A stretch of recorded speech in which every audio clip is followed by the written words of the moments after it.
আপনার কাছে গুরুত্বপূর্ণ।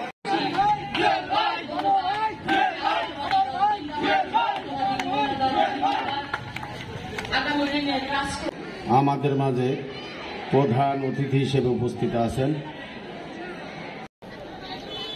বৈষম্য বিরোধী ছাত্র আন্দোলনের মধ্য দিয়ে পরবর্তীকালে যেটি এক দফার আন্দোলনে রূপান্তরিত হয়েছিল, যাদের আন্দোলন ও সংগ্রামের মধ্য দিয়ে একটি মাফিয়া, একটা দানবীয় সরকারের পতনের মধ্য দিয়ে বাংলাদেশের স্বাধীনতা, সার্বভৌমত্ব, কথা বলার অধিকার, গণতান্ত্রিক বাংলাদেশ পুনর্নির্মাণে আমরা সমর্থ হয়েছি।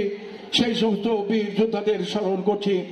আমার মনে পড়ে যায় আজকে 158 জন সমন্বয়কারী বাংলাদেশে ছাত্র সমন্বয়কের দায়িত্ব পালন করেছিল। সেই ছাত্র সমন্বয়কদের মধ্যে আমার সন্তান ছিল।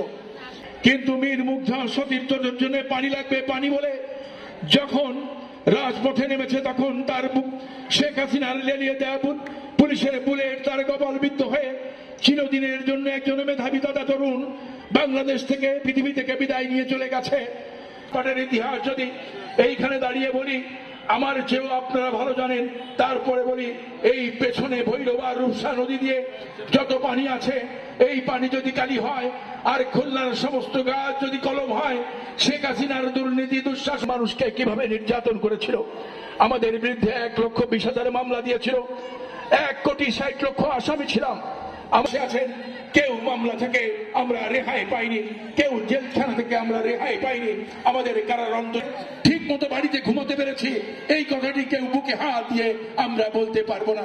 কারণ শেখ হাসিনা ছিল একটা দানবীয় মহিলা, দুঃশাসন ছাড়া, এবং তার আর কোনো কাজ ছিল না। শেখ হাসিনারা বলে আমরা কি দেখেছি? বাংলাদেশ থেকে 13 লক্ষ কোটি টাকা বিদেশে পাচার করা হয়েছে।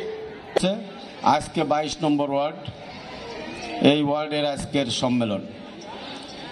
আমরা মনে করি 22 নম্বর ওয়ার্ডবাসী ধন্য। শফিকুল আলম তুহিন চলছে, সেই মঞ্চে উপস্থিত রয়েছেন খুলনা মহানগর বিএনপি